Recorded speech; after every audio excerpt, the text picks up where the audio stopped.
सारेगामा कारवां mini भक्ति।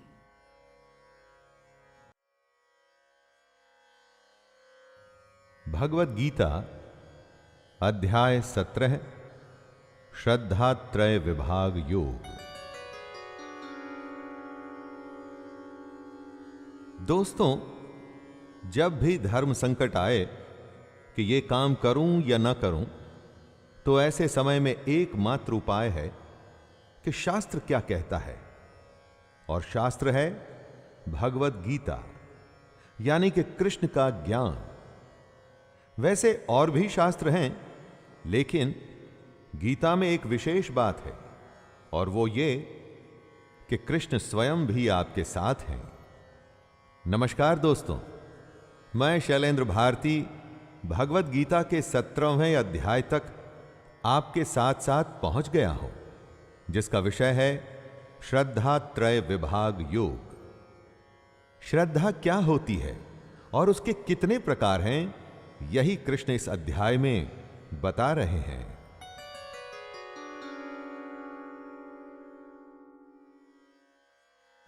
अर्जुन उवाच ये शास्त्र विधि मुत्सृज्य यजन्ते श्रद्धयान्विताः तेषां निष्ठा तु का कृष्ण सत्वमाहो रजस्तमः।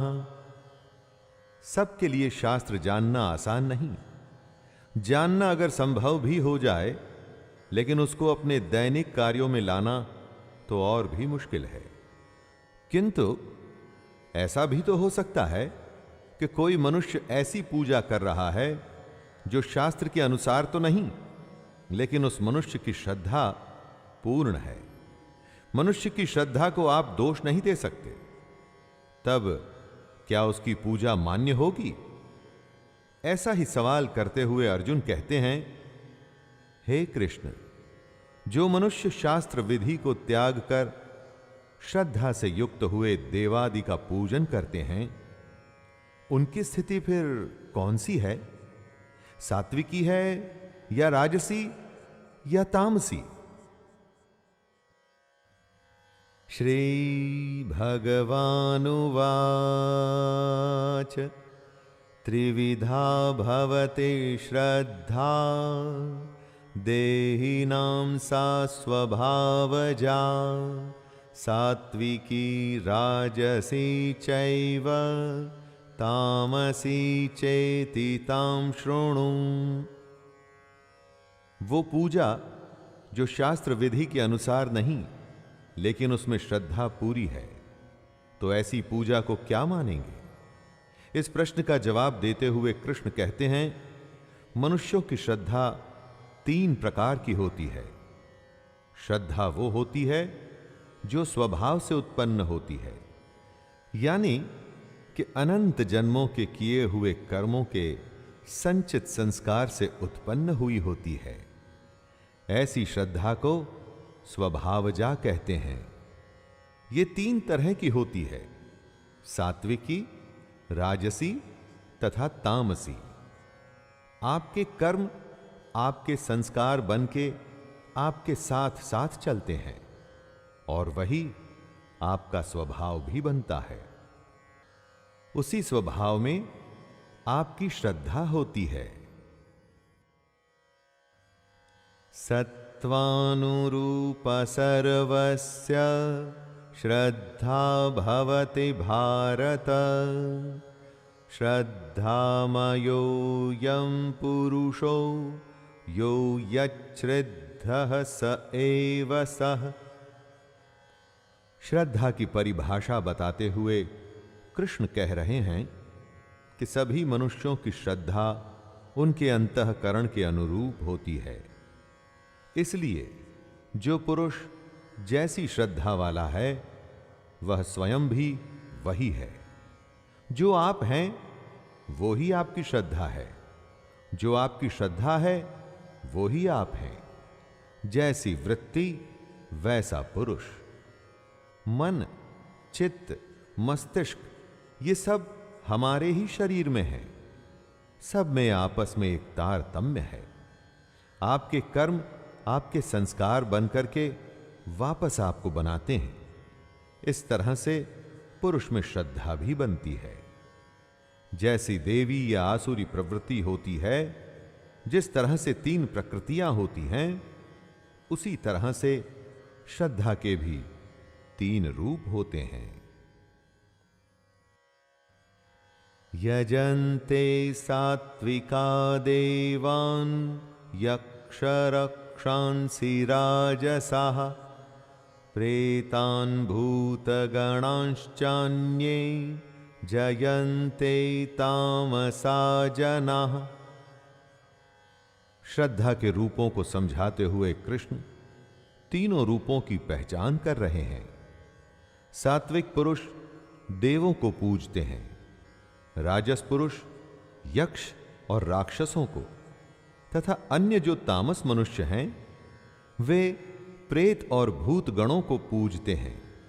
जिसका जैसा स्वभाव है, जैसी जिसकी प्रवृत्ति है, जैसी जिसकी श्रद्धा है, उसका इष्ट, उसका भगवान भी वैसा ही है। दोस्तों, आप इन 3 प्रकारों को इस तरह से सोच के देखिए। जब आप सिर्फ पैसे के लिए काम करते हुए कुछ भी अपराध करने को तैयार हो जाते हैं, तो आप किसको पूज रहे हैं? और अपने काम को कर्तव्य समझ पूरी निष्ठा और ईमानदारी से जब करते हैं, तो किसको भजते हैं?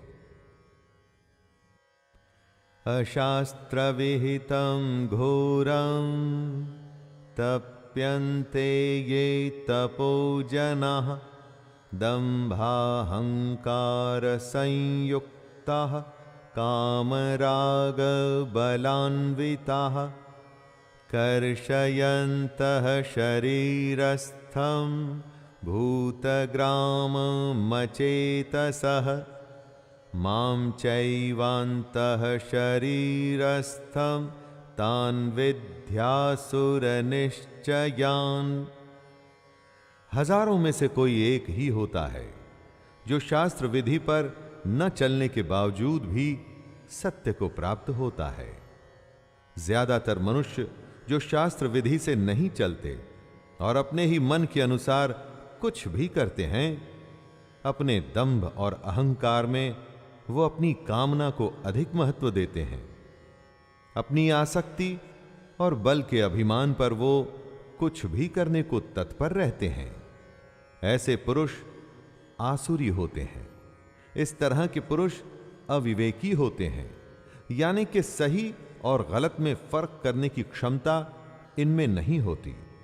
ये पुरुष अपने गलत उपवास आदि की वजह से सिर्फ अपने शरीर को ही नहीं सुखाते, बल्कि अपने अंदर मौजूद आत्मा यानी कि कृष्ण को भी परेशान करते हैं। इसमें कोई शक नहीं रह जाता कि ये लोग आसुरी हैं। इसलिए इनकी संगत बहुत ही ज्यादा बुरी होती है। दोस्तों, आहारस्त्वपि सर्वस्य त्रिविधो भवति प्रियः यज्ञस्तपस्तथा दानं तेषां भेदमिमं शृणु। जो जैसा होता है वो ही करता है, और वैसा ही भजन करता है, वैसा ही भोजन भी करता है। आप लोगों के भजन और भोजन के हिसाब से उनकी प्रकृति का पता लगा सकते हैं। भोजन, यज्ञ, तप और दान भी 3 प्रकार के होते हैं। प्रवृत्ति सात्विक, राजसिक और तामसिक होती है। उसी तरह से आपके पूजा पाठ का तरीका या अपना खाना भी 3 तरह का होता है।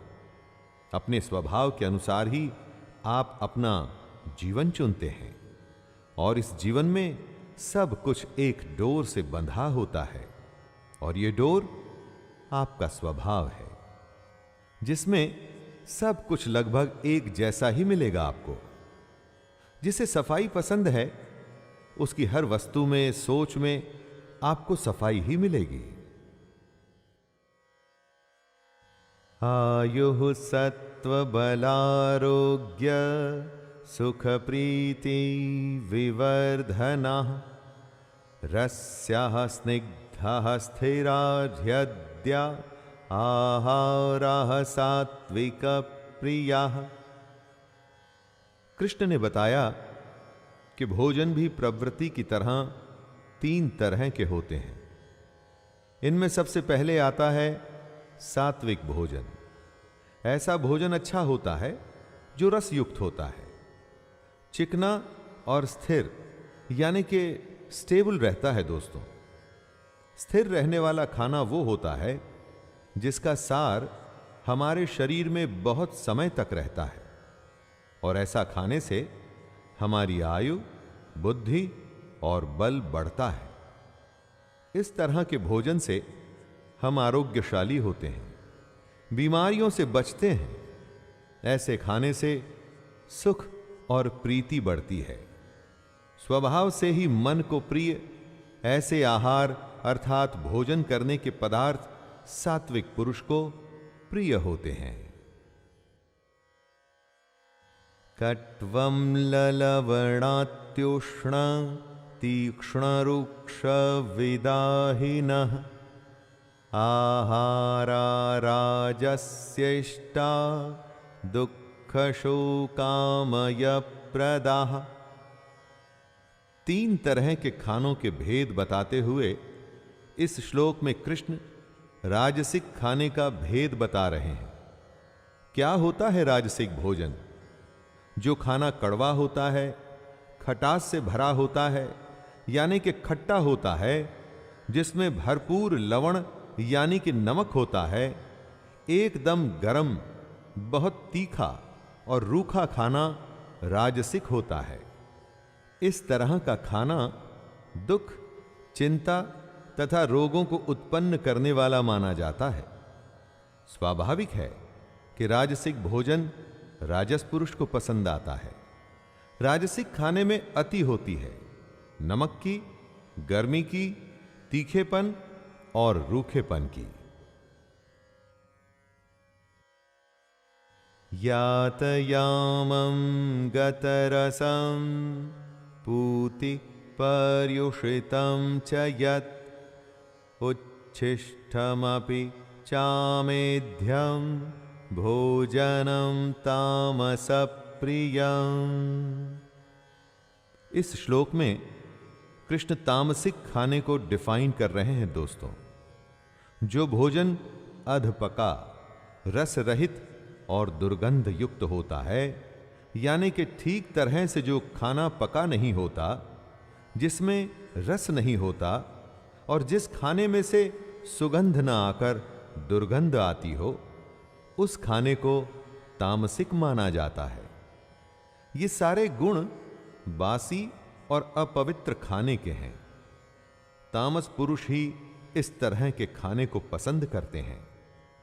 अगर राजसिक खाना ही बीमारियों का घर होता है, तो आप समझ सकते हैं कि तामसिक खाने से किस तरह के नुकसान होते होंगे।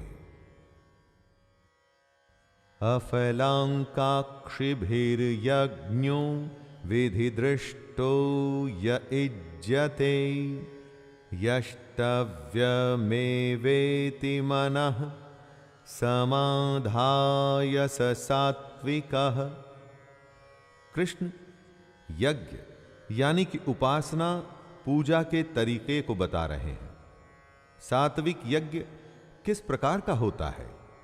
जो शास्त्र विधि से नियत है, उसी यज्ञ को करना ही कर्तव्य है। यानी कि अपने मन को नियंत्रित करके, फल को न चाह के जो यज्ञ किया जाता है, वो सात्विक है दोस्तों। सिर्फ यज्ञ करना ही सब कुछ नहीं। उस यज्ञ को करते हुए, उस पूजा को करते हुए अपने को भी संयम में रखना है। जो अपनी सांसों की प्राण और अपान वायु को संयमित कर, कंट्रोल कर अपने प्राणों की गति को नियंत्रण में रखते हैं, ऐसे लोग ही सात्विक यज्ञ कर सकते हैं। और ऐसे किए हुए यज्ञ ही सात्विक माने जाते हैं। अभिसंधाय तु फलम् दंभार्थमपि चैव यत् इज्यते भरतश्रेष्ठतं यज्ञं विद्धि राजसम्। अगर यज्ञ सिर्फ ईश्वर की आराधना, अपने कर्म को उसे समर्पित करने के लिए किया जा रहा है, तो वो यज्ञ, वो पूजा सीधे कृष्ण तक पहुंचती है। लेकिन जिस यज्ञ या पूजा का पर्पस सिर्फ अपने आप को बड़ा दिखाना, या जिस पूजा को आप सिर्फ कुछ हासिल करने के लिए कर रहे हैं, किसी फल की प्राप्ति के लिए कर रहे हैं, उस यज्ञ को राजस माना जाता है। जब पूजा ही किसी फल के उद्देश्य के लिए की गई हो, तो वो पूजा कहां रह जाती है दोस्तों? ये तो एक तरह की भगवान से डील हो गई कि हे भगवान, मेरा ये काम कर दो तो मैं इतने सोमवार आपको प्रसाद चढ़ाऊंगा। इस तरह के यज्ञ या पूजा से कृष्ण या ईश्वर कभी खुश नहीं होते।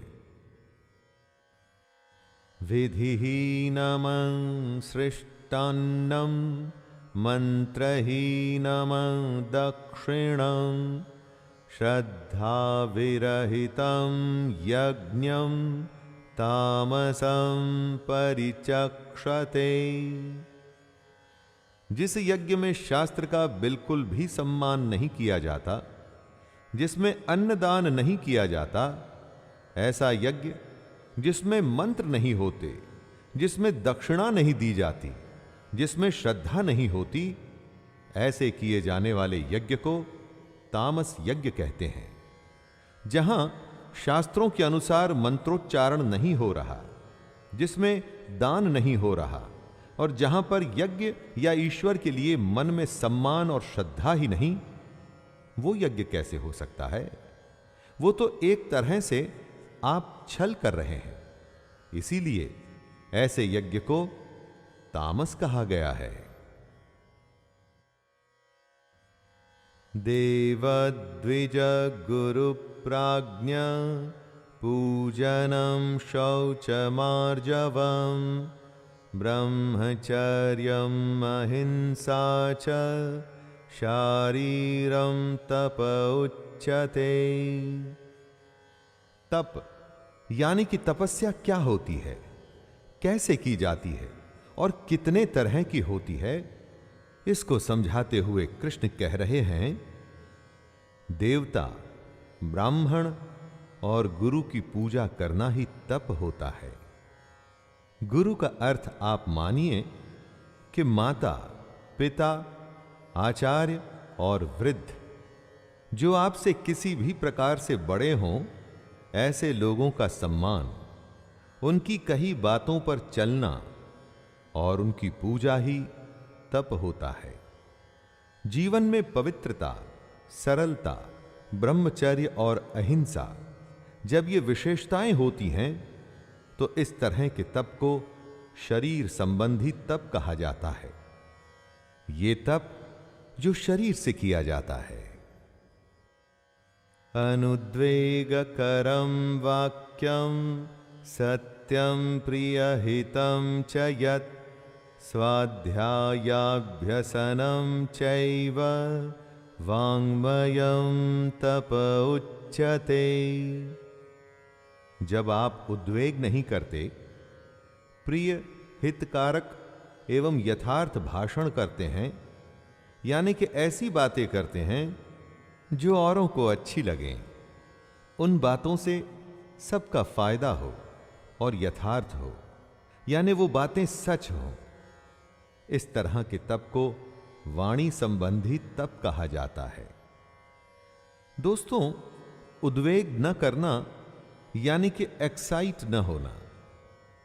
जब आप हर हालत में शांत रहते हैं, मन और इंद्रियों द्वारा जैसा अनुभव किया हो ठीक वैसा ही कहते हैं, यानी कि यथार्थ भाषण करते हैं, वेद शास्त्रों का पाठ और परमेश्वर के नाम का जप करते हैं, तो ये वाणी संबंधी तप होता है। वाणी मधुर, सच्ची, शांत और लाभ पहुंचाने वाली होनी चाहिए। ऐसी वाणी बोलिए जो सबको शीतल करे। मनः प्रसादः सौम्यत्वं मौनमात्म विनिग्रहः भाव संशुद्धिरित्येतत् तपो मानसमुच्यते। तप की एक और विशेषता बताते हुए कृष्ण कहते हैं कि मन में प्रसन्नता होनी चाहिए, मन इधर उधर न भाग रहा हो, शांत भाव में हो, और मन में भगवान को याद करने का भाव होना चाहिए। जब मन इस तरह की अवस्था में होता है तब उसे मन संबंधी तप कहा जाता है। मन का निग्रह यानी कि मन को सब ओर से मोड़ के सिर्फ उस परमात्मा पर केंद्रित कर लेना, और साथ में अंतःकरण के भावों की भली भांति पवित्रता। जब यह संभव होता है तो मन संबंधी तप कहलाता है। और यह तप शरीर से भी होता है, वाणी से भी होता है, और जैसा अभी कृष्ण ने बताया मन से भी होता है। श्रद्धया परया तप्तं तपस्तत्त्रिविधं नरहि अफलाकांक्षिभिर्युक्तैः सात्विकं परिचक्षते। जब देवता, ब्राह्मण और गुरु की सच्चे मन से पूजा की जाए तो वो शरीर संबंधी तप होता है। अच्छी वाणी से सबको अच्छा लगे, सच बोला जाए और सबका भला हो, वो वाणी संबंधी तप होता है। और जब मन को नियंत्रण में ला प्रसन्नता और शांति का भाव हो तथा मन भगवान में ही लगा हो, तब उसे मन संबंधी तप कहा जाता है। फल को न चाहने वाले योगी पुरुषों द्वारा परम श्रद्धा से किए हुए इस तरह के 3 प्रकार के तप को सात्विक तप कहते हैं। जब तप किया जाए तो वो मन, वचन और शरीर से होना चाहिए, तभी तो वो सात्विक कहलाएगा। सत्कारमान पूजार्थं तपोदम्भेन चैव यत् क्रियते तदिह प्रोक्तं राजसं चलमध्रुवम्। जो तप सत्कार, मान और पूजा के लिए किया जाता है, जैसे कि कोई बहुत बड़ा ब्राह्मण है या बहुत बड़ा विद्वान है, इसलिए उसके पैर धोकर उसका सत्कार किया जाए, तब वो तप राजसी कहा जाता है। जब तप में पाखंड आ जाए, यानी कि श्रद्धा की जगह सिर्फ दिखावा करना ही इरादा हो, यह दिखाना कि कितनी बड़ी पूजा या यज्ञ किया जा रहा है, तब वो तप राजसिक कहलाया जाता है। इस तरह के राजसी तप से जो फल होता है वो अनिश्चित होता है। अनिश्चित फल वाला उसको कहते हैं जिसका फल क्षणिक हो, यानी कि इस राजसिक तप से जो फल आएगा वो थोड़े ही समय में खत्म हो जाएगा। मूढ़ग्राहेणात्मनो यत्पीडया क्रियते तपः परस्योत्सादनार्थं वा तत्तामसमुदाहृतं। जो तप मूढ़ता पूर्वक हठ से किया जाता है वो तामसिक श्रेणी में आता है। समझदारी की जिद दृढ़ निश्चय होती है। उसी तरह से बेवकूफी में जो जिद होती है ना दोस्तों, वो ही मूढ़ता पूर्वक हठ होता है। तामसिक तप दूसरे को मन, वाणी और शरीर की पीड़ा देने के लिए किया जाता है। बुरा सोचना, बुरा कहना और दूसरे के शरीर को नुकसान पहुंचाना ही उसका पर्पज होता है। इस तप का उद्देश्य दूसरे का अनिष्ट होता है। जब दृष्टिकोण ही दूसरे को पीड़ा या दूसरे को नुकसान पहुंचाने का हो तो उससे क्या अच्छा निकलेगा। ऐसे तप को इसीलिए सबसे बुरा बताया गया है। दातव्यमिति यद्दानं दीयतेनुपकारिणे देशे काले च पात्रे च तद्दानं सात्विकं स्मृतम्। दान की परिभाषा को कृष्ण समझा रहे हैं। दान देना एक कर्तव्य है।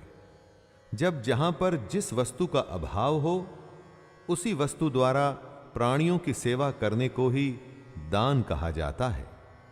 जिसको जिस वस्तु की जरूरत है, अगर उसे वो देंगे तभी तो उसका भला होगा।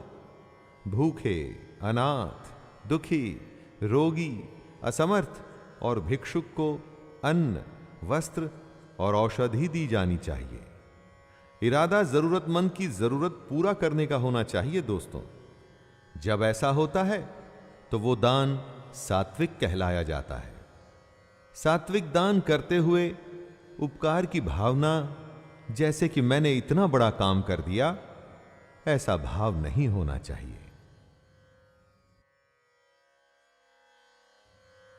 यत्तु प्रत्युपकारार्थं फलमुद्दृश्य वा पुनः दीयते च परिक्लिष्टं तद्दानं राजसं स्मृतम्।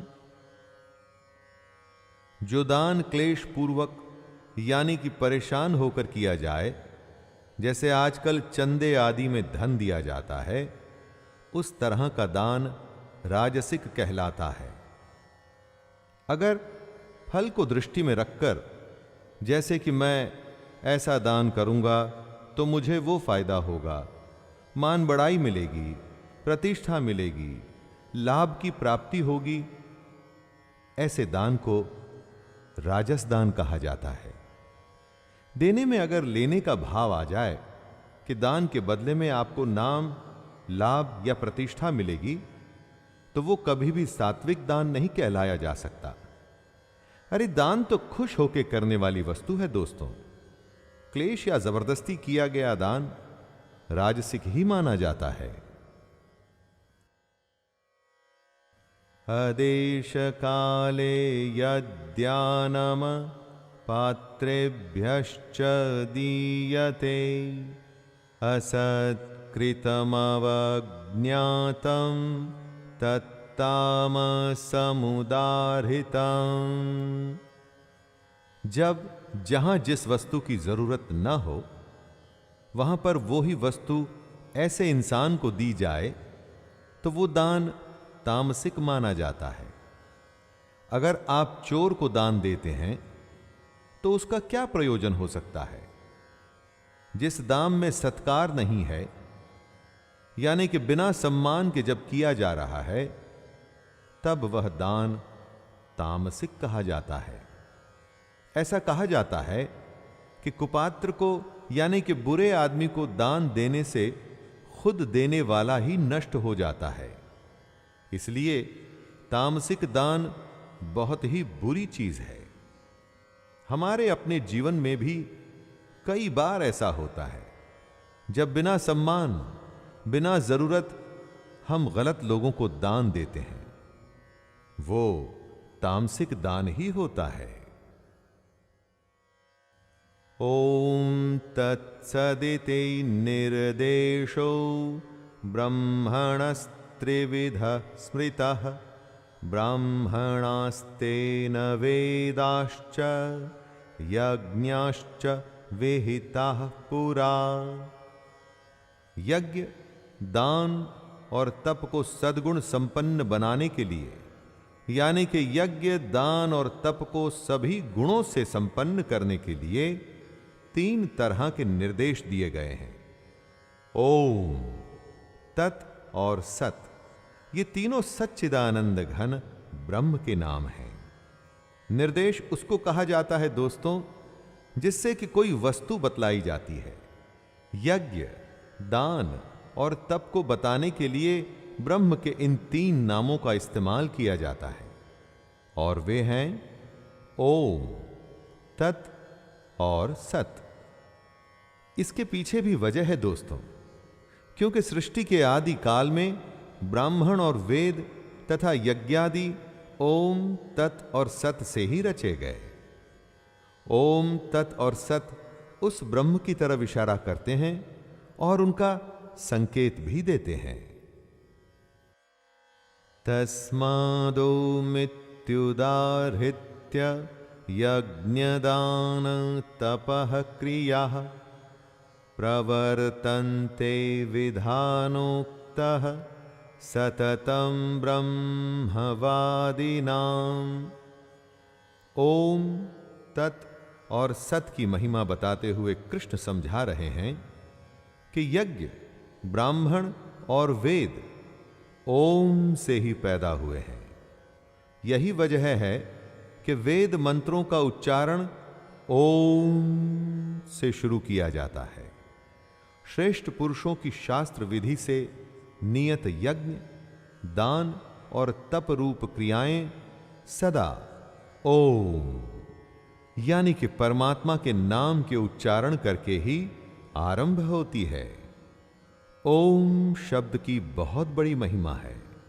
इसे नाद स्वर, ब्रह्मनाद यानी कि बिग बैंग के समय होने वाली ध्वनि भी कहा गया है। दोस्तों, ओम ही हमारी सबसे बड़ी सच्चाई है।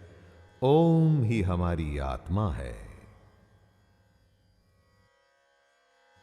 तदित्यनभिसंदाय फलं यज्ञ तपः क्रियाः दान क्रियाश्च विविधाः क्रियन्ते मोक्षकांक्षिभिः। ओम, तत् और सत को समझाते हुए कृष्ण इस श्लोक में तत् के बारे में बता रहे हैं। तत् का अर्थ होता है वह, यानी कि वह परमात्मा ही सब कुछ है। तत् शब्द परमात्मा के लिए समर्पण सूचक है, अर्थात आप अपने सारे कर्म, सारे कर्तव्य, अपनी पूजा, अपनी श्रद्धा तत् यानी कि परमात्मा को ही समर्पित करें। तत् का अर्थ ये सब उसी का है। जो सब कुछ उसी का है तो सब कुछ जाएगा भी उसी को ना दोस्तों। इसी भाव को मन में रखते हुए और फल को न चाहते हुए श्रेष्ठ पुरुष यज्ञ, तप और दान करते हैं। सद्भावे साधु भावे च सदित्यतत् प्रयुज्यते प्रशस्ते कर्मणि तथा सच्छब्दः पार्थयुज्यते। जो सच है, सत्य है, वो हमेशा के लिए होता है। सत्य कभी बदलता नहीं। बात को कितनी भी घुमाई जाए, फिराई जाए, फिर भी सत्य तो सत्य रहता है। इसी सत्य को कृष्ण समझा रहे हैं कि ये क्या होता है। सत्य परमात्मा का ही नाम है, जो सत्य भाव में, श्रेष्ठ भाव में प्रयोग किया जाता है। क्यों? क्योंकि उस परमात्मा से बड़ा सच और है भी क्या? कुछ भी तो नहीं। जब भी कोई अच्छा काम, उत्तम कर्म किया जाता है तो उसमें भी सत शब्द का प्रयोग किया जाता है। सच के लिए जो भाव है वो ही सत है। इसीलिए आप सच का सम्मान करना सीखिए दोस्तों। सच को अपने हिसाब से बदलिए मत। यज्ञे तपसि दाने च स्थितिः सदिति चोच्यते कर्म चैव तदर्थीयं सदित्यवाभिधीयते। जब परमात्मा सबसे बड़ा सच है तो उसको प्राप्त करने के लिए जो काम किए जाते हैं, उत्तम कार्य, वो भी सच ही हुए ना। यानी कि यज्ञ, तप और दान में जो स्थिति होती है उसे भी सत ही कहा जाता है। यज्ञ, तप और दान ऐसे कार्य हैं जो परमात्मा तक आपको ले जाने का काम करते हैं। इसीलिए उनसे होने वाली स्थिति सत होती है। सच्चे मन से यज्ञ या तप या दान जब भी किया जाता है, अपने हर कर्म को उसी परमात्मा को सौंप दिया जाता है। कर्ता खुद को न मान अपने पर घमंड किए बिना जब आप परमात्मा की तरफ बढ़ते हैं तो वो सत ही कहलाता है। अश्रद्धया हुतं दत्तं तपस्तप्तं कृतं च यत् असदित्युच्यते पार्थ न च तत्प्रेत्यनो इह। जिस काम को करने में झूठ शामिल हो तो उस काम का अंत क्या सच हो सकता है? जहां नींव झूठी हो वहां क्या ऊंचाई सच्ची हो सकती है? कभी नहीं। काम हो, रिश्ते हो, पूजा अर्चना हो, आपका आधार असत्य नहीं हो सकता। जब यज्ञ या तप या दान किसी फल के इरादे से लोभ की वजह से किया जाता है, जब काम करने में श्रद्धा नहीं होती और मंतव्य कुछ और ही होता है, तो इस तरह के सारे काम, सारी क्रियाएं सब असत कही जाती हैं। सत से ठीक उल्टा होता है असत। ऐसे झूठे काम न तो इस लोक में लाभदायक होते हैं और ना ही मरने के बाद। सत और असत के भेद श्रद्धा की परिभाषा को समझते हुए खत्म होता है हमारा ये 17वां अध्याय। सात्विक, तामसिक और राजसिक सब इन 3 गुणों का ही खेल है दोस्तों। इन तीनों को समझकर आप अज्ञान से ज्ञान में आ सकते हैं। इन 3 गुणों को आप आसान मत समझिएगा दोस्तों, आपकी हर समझ पर ये भारी पड़ सकते हैं। तो लीजिए, मैं शैलेंद्र भारती अध्याय 17 को यहीं संपूर्ण कर रहा हूं।